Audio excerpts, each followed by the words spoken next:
new way to interact with the live game broadcast with the all-new Ça, Social c'est Dial l'app. app, presented by Samsung Galaxy S3. Donc voilà, ça c'est l'app qu'on a Fans could fait, interact proposée with par the broadcast Samsung. from wherever they were by downloading the Social Dugout app on their phone or Donc vous pouvez tablet télécharger l'app.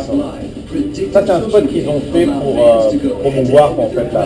or thousands of other bands and rewarded them for watching the telecast. Américain, Fans ouais. created their own game room, invited their friends, and then tapped the game they wanted to watch to get started.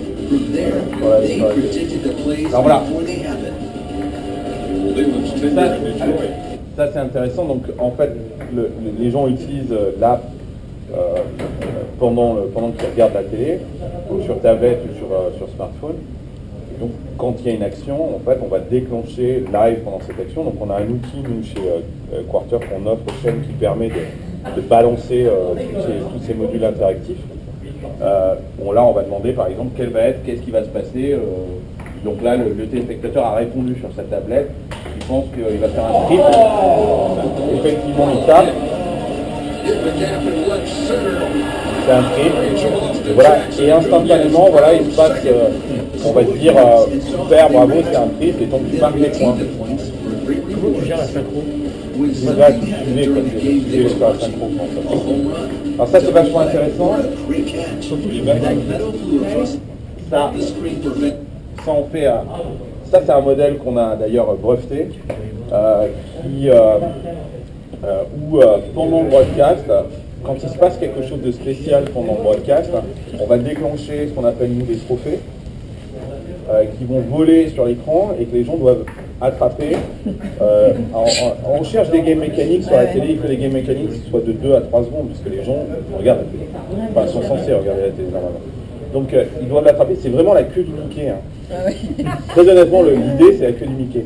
Et ce qui est génial avec ce truc-là, c'est que du coup ça ouvre des capacités d'advertising qu'on n'avait jamais, quoi. C'est-à-dire que typiquement Red Bull nous dit dans un match de hockey, dès qu'il y a une baston, je veux un trophée Red Bull. Ils savent qu'ils n'auront jamais de publicité à ce moment-là. Et là, tout d'un coup, ils peuvent balancer un trophée comme ça à l'écran et créer de l'interactivité avec le téléspectateur à un moment du programme où ils n'auront pas de pub télé, quoi, en fait, tu vois. Typiquement, s'il y a une Ola dans le stade ou des choses comme ça peut être n'importe quoi. On peut rendre interactif à peu près n'importe quoi. Un coach qui se met en furie, une émission de télé qui déborde ou un truc, ou n'importe quoi. On dit aux marques, choisissez le moment qui vous scie, quoi, en fait. Et on va nous créer un élément qui est hyper interactif. Les gens doivent l'attraper, donc ça passe. On a fait par exemple avec Domino's, chaque fois qu'il y avait un home run, il y avait un Domino's Pizza trophée qui passait sur l'écran, les 100 premiers qui l'attrapaient gagnaient une pizza. Et on leur amenait la pizza pendant le match. Il attrape le truc, en fait, il télécharge, il a envie de dire ouais super, tu fais partie des 100 premiers, tu as gagné une pizza, mais nous ton adresse choisie, alors il y avait 2 modèles de pizza, et pendant le match, avant la fin du match, il y avait quelqu'un qui venait sonner à sa porte et lui apportait la pizza. C'est absolument, voilà, c'est des trucs cons comme ça, mais qui vraiment... Est-ce que quand il sonne à la porte, le match se met en pause? Ça, ce serait fort. Voilà, donc ça ouvre une petite box. Alors voilà, ça c'est l'autre truc, c'est-à-dire que pendant le broadcast, on va monter une barre comme ça, donc vous utilisez, dans laquelle on va faire remonter les questions en live pendant le match. Et les résultats. Vous voyez là, vous avez les résultats, c'est-à-dire que les gens votent et on voit les votes en temps réel qui changent de ce que les gens sont en train de répondre par rapport à cette action. Qu'est-ce qu'il va faire? Et bien évidemment, c'est offert par c'est proposé par donc voilà, ça c'est toute la partie promotionnelle. Là les bumpers que vous avez avec les journalistes qui reprennent, c'est interstitiel entre... Tu leur proposes de faire des overlays, tu leur fais un événement.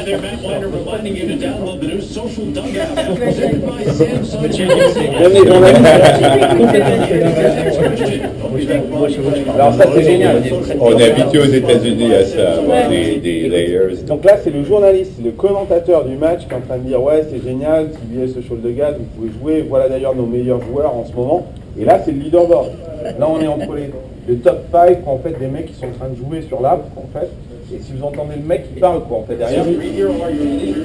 while innovative commercial Donc voilà, ça aussi on crée cette enhancements interactivité sur les pubs. between innings. Donc chaque fois que la pub Samsung passe à la télévision, on avait un trophée Samsung qui passait, on pouvait gagner un téléphone, si on faisait partie des premiers à attraper le trophée pendant la pub. Ce qui a créé un comportement qu'on n'a jamais vu, c'est-à-dire que les gens demandaient si la pub était passée. Sur Twitter, ils étaient là en disant putain la pub est passée, merde j'ai loupé la pub quoi. Parce que je voulais attraper le truc, je voulais gagner un. Et donc nous on remontait les tweets à Samsung, on disait les mecs demandent votre pub quoi en fait quoi. Parce Il que. faut montrer votre pub. Ouais, voilà, ils faut montrer votre pub quoi en fait. Et bon pour les chaînes de télé aussi, ils disaient vous avez vu, il faut que vous fassiez plus de pub quoi en fait quoi. Donc c'était assez drôle quoi. Avec les jeux TV, vous avez fait des choses? The TDS Non. social dugout app brought fans Non mais on débute hein. second screen social experience that brought together the passion of gaming with the drama of postseason baseball. The drama of post-season baseball. Bon, ça marche bien en américain quoi, en fait. Ouais. Donc voilà, typiquement, ça c'est un spot que eux ont fait, vous l'avez sur notre site web, hein, sur quarter.com, vous pouvez le regarder, il est en bas de la page. Et ça c'est un spot que TBS a fait, c'est pas du tout longtemps. Bon, là ça montre bien les capacités, ça c'était en novembre, les capacités de la plateforme à vraiment créer ce type d'interaction. On voit bien qu'on n'est pas dans de la social TV, dans de la conversation Twitter, des trucs comme ça, on est vraiment dans du contenu interactif et rendre l'expérience interactive.